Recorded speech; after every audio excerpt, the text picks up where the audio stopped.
Oke, hari ini kita akan belajar terkait dari perkembangan atom ya. Untuk perkembangan atom ini sebenarnya sudah pasti kalian pelajari waktu kalian SMA ya. Jadi saya hanya mengulas sedikit.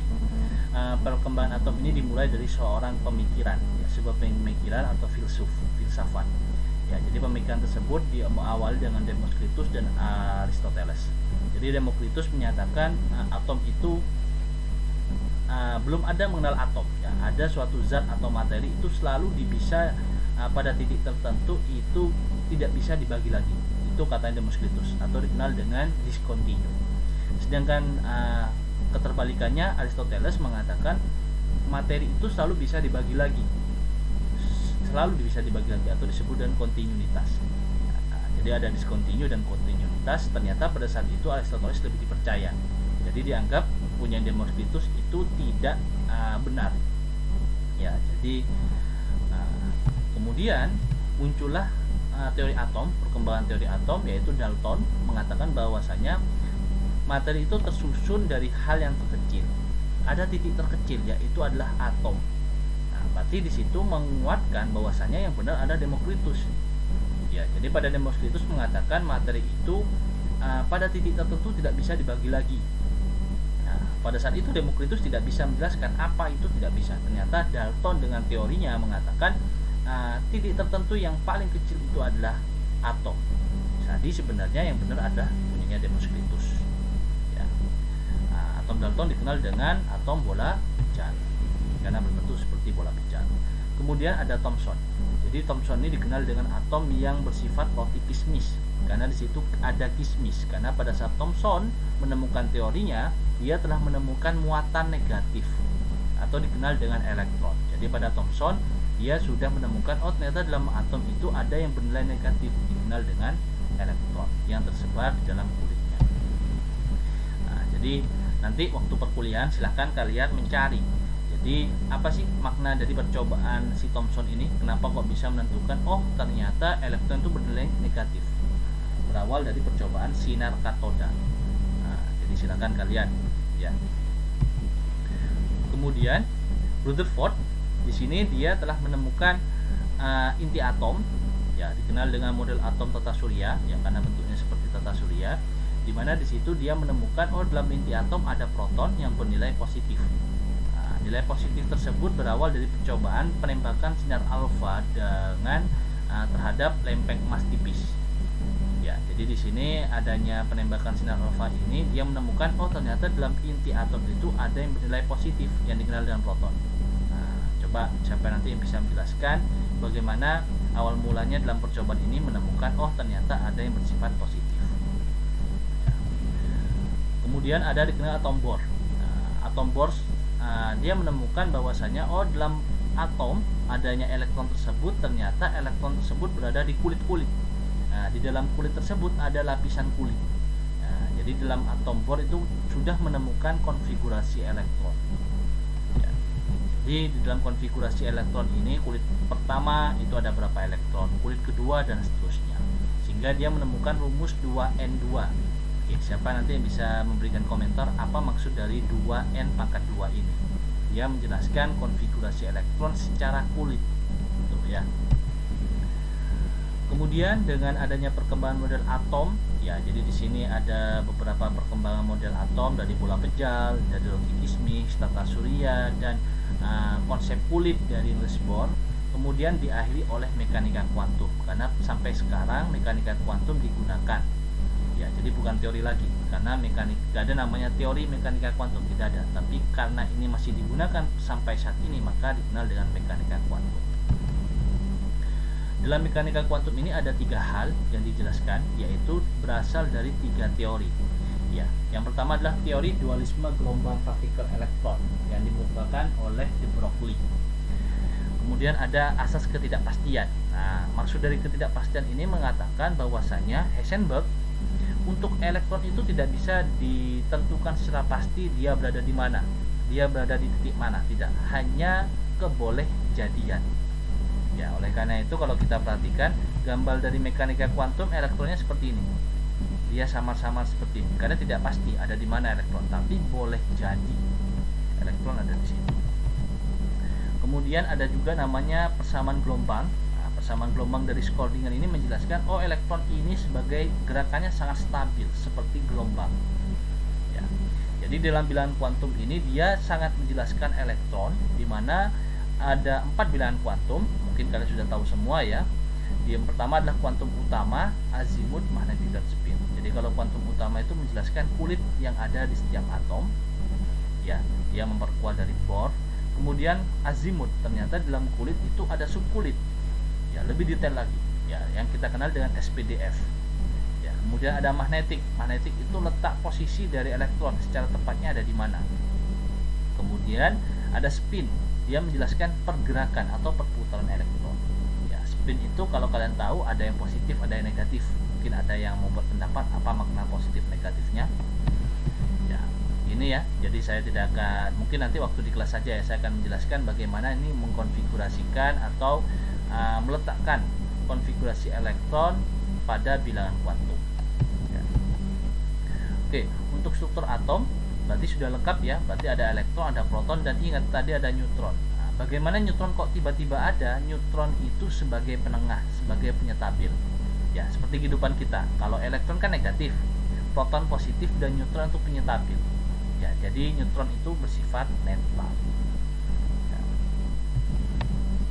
Kemudian dalam suatu nomor atom itu memiliki nomor. Nah, seperti kita manusia, kita punya nomor ya, seperti nomor HP, nomor baju, nomor sepatu. Nah, atom cukup punya 2 nomor, yaitu nomor atom dan nomor massa. Di mana 2 nomor tersebut sudah menggambarkan sifat dari atom tersebut. Ya, jadi nomor atom itu menunjukkan jumlah proton sama jumlah elektron. Jadi keadaan normal proton dan elektron itu selalu sama, pasti sama. Nah, siapa yang mau berpendapat pada keadaan apa atom itu memiliki perbedaan pada jumlah proton dan elektron? Ya, kemudian kalau nomor massa itu penjumlahan dari proton dan neutron, itu nomor massa. Kemudian di sini ada isotop, isobar, dan isoton ya. Jadi kalau misalnya isotop itu P, protonnya sama. Jadi suatu atom, 2 atom atau lebih yang memiliki proton yang sama. Kalau barik itu berasal dari kata massa. Ya, berarti memiliki nomor massa yang sama. Tapi nomor atomnya berbeda. Ingat ya, nomor massa itu penulisannya di atas. Sedangkan kalau isoton, N, neutron, berarti neutronnya yang sama. Oke. Ada hal di sini, partikel senyawa terdiri dari molekul dan ion. Ya, molekul adalah gabungan 2 atau lebih atom yang berasal dari unsur yang sama, ya, yang sama atau yang berbeda. Jadi 2 jenis molekul ini ada molekul unsur dan molekul senyawa.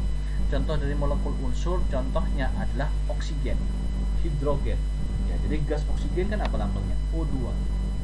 Ya, dia terdiri dari unsur yang sama, O dengan U. Hidrogen, H dengan H. Itu. Beda dengan molekul senyawa. Maka kalau molekul senyawa itu dikenal dengan H2O. Berarti ada unsur H dan U.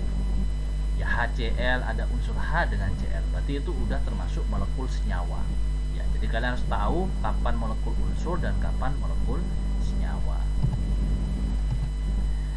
Ya, ini ya contohnya ya, molekul unsur. Nah, ini molekul senyawa. Kemudian ada dikenal dengan rumus molekul dan rumus struktur. Jadi rumus molekul itu rumus kimia yang memberikan jumlah atom unsur secara tepat dalam molekul. Jadi kalau rumus molekul contohnya H2O, O hanya 2, O-nya 1. C6H12O6, nah itu rumus molekul. C-nya 6, hanya 12, O-nya 6. Kalau rumus struktur itu menggambarkan. Jadi kalau misalnya dalam materi hidrokarbon, nah kalian menggambarkan metana, ya C terus hanya ada 4 digambarkan.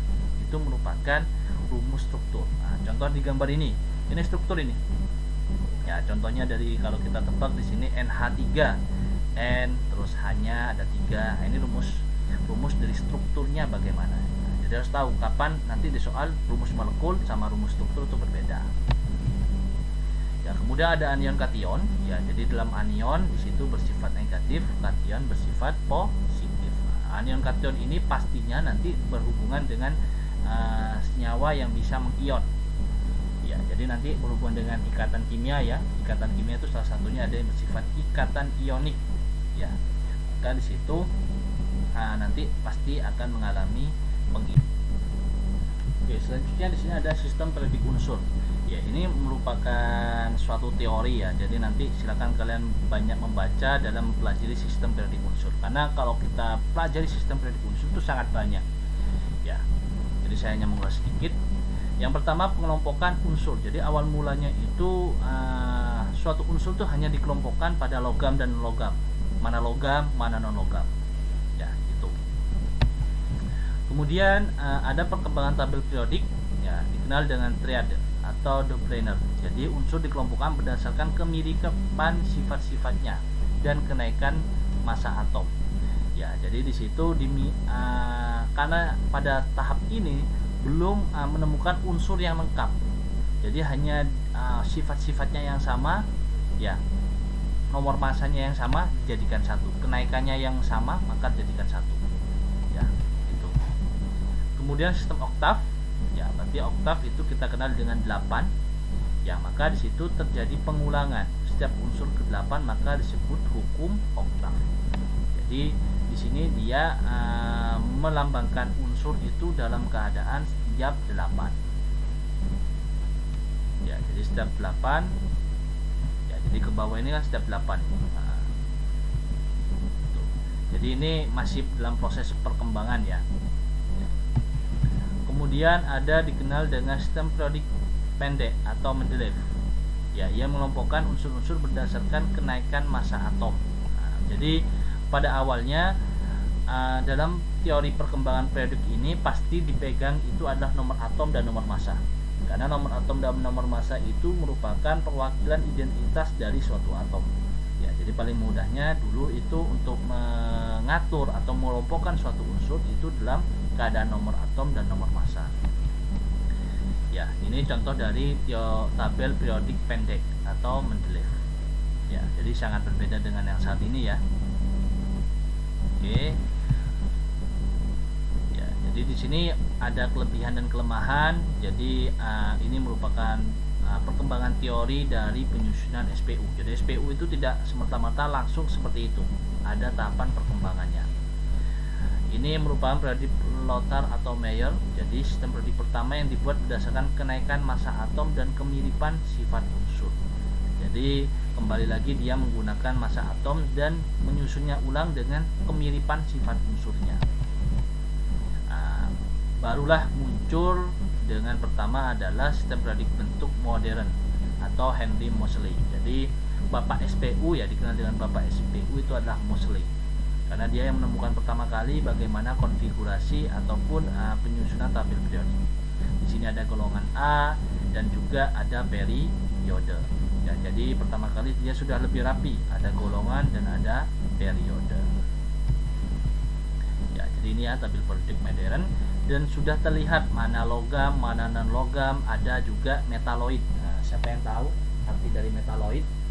Bagian mana ada metaloidnya? Jadi karena di situ dan juga udah lengkap. Nah, jadi ada yang unsur seperti ini di bawah ini, terus unsur seperti ini ya di bawah ini UU, UUT, UUK. Ini merupakan unsur-unsur yang sintetis. Ya, jadi ada beberapa unsur yang buatan manusia, tidak dari alam. Nah, jadi sudah lengkap di sini dalam tabel SPU Mendeleev. Kemudian di sini kita menjelaskan bagaimana kolom-kolomnya. Ya, jadi ada beberapa kolom pada golongan. Setiap golongan itu punya nama ya. Kita kenal alkali, alkali tanah, boron, karbon, nitrogen. Dan ada yang dikenal dengan golongan gas mulia atau dikenal dengan 8A. Ya, jadi untuk sifat dari setiap ini nanti berhubungan dengan konsep ikatan kimia ya. Nanti saya akan menjelaskan lebih detail bagaimana konsepnya di dalam ikatan kimia. Ya, dalam periode, jadi periode itu secara horizontal ya, menyamping periodenya. Oke, untuk konfigurasinya, dalam konfigurasi elektron itu sudah menentukan tabel SPU. Ya, ini merupakan konfigurasi kulit. Ya, kalau kamu perhatikan di sini 284, 2881, nah berarti di sini 4. Oh, berarti di situ ada golongan 4. Periode berarti jumlah kulitnya 3. Oleh karena itu, ini bisa menjawab kenapa sih elektron terakhir itu tidak boleh 9. Kalau 9 nanti berarti golongannya 9, kan nggak ada golongan 9 ya, maksimal 8. Terus bagaimana kalau misalnya ternyata pada konfigurasi kulit ada yang 9, ada yang 10, diakhiri 10 ya, contohnya nomor atom 20, 2, 8, 10. Nah, maka gimana nanti konfigurasinya? Oke, dari tabel SPU ini memiliki beberapa sifat ya. Jadi yang pertama jari-jari atom. Jadi biasanya dalam satu golongan dan dalam satu periode itu memiliki sifat karakter jari-jari atom. Jari-jari atom itu biasanya semakin ke atas dan ya, jadi dalam semakin ke atas dan semakin ke kanan ya. Jadi posisinya tuh selalu ke arah baik ya pasangannya. Jadi dalam satu golongan misal nih ya, dia semakin ke bawah, maka di situ satunya semakin ke kiri ya. Jadi jangan sampai kebalik ya. Jadi untuk hubungan dari sifat ini semakin ke atas pasangannya semakin ke kanan, atau semakin ke kiri dengan pasangannya semakin ke bawah. Jangan sampai kebalik ya, gak ada ceritanya semakin ke kanan dan semakin ke kiri, semakin ke kanan berarti pasangannya semakin ke atas, itu ya. Jadi itu konsep dari sifat periodik unsur ya. Dalam jari-jari atom semakin ke atas maka di situ, dan semakin ke kanan maka jari-jarinya dia semakin kecil ya, jari-jarinya maka dia semakin kecil. Sedangkan energi ionisasi ya, energi ionisasi itu energi yang dibutuhkan untuk melepas satu elektron dalam fase gas. Ingat ya, harus fase gas, karena kalau misalnya dia bentuk padat cair dia tidak bisa melepas elektron ya. Ini kalau energi ionisasi kebalikan dari jari-jari atom, semakin ke kanan dan semakin ke atas maka di situ energi ionisasi makin besar.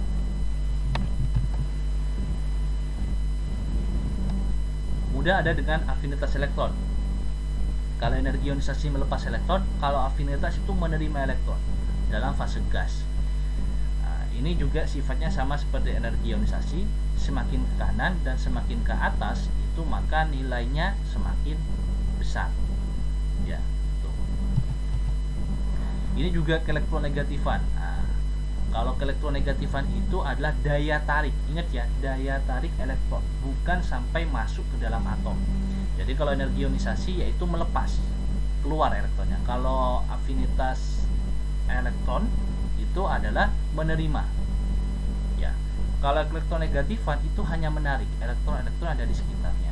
Nah, sifatnya dalam tabel SPU semakin ke kanan, semakin ke atas semakin besar sifat keelektronegatifannya ya. Jadi di situ dalam satu golongan biasanya afinitas, energi ionisasi, keelektronegativitasan itu selalu sebanding. Nah ini perhatikan, nilainya selalu sama ya, kecil. Sedangkan jari-jari atom itu selalu berbanding terbalik dengan ketiga hal ini. Nah, siapa yang bisa menjelaskan kenapa ketiga hal ini selalu berbanding terbalik dengan jari-jari atom ya? Kalau perhatikan dari kiri ke kanan ya, maka di situ dia besar ya. Semakin ke kanan berarti ketiga hal ini besar, tapi pada jari-jari atom semakin kecil. Nah, siapa yang nanti yang bisa menjelaskan di kolom komentar ataupun waktu di perkuliahan, menjelaskan ketiga hal ini versus dengan jari-jari atom. Oke ya, jadi itu merupakan sifat dari periodik unsur ya. Selanjutnya kita akan belajar ikatan kimia minggu depan di next video selanjutnya. Oke, ketemu di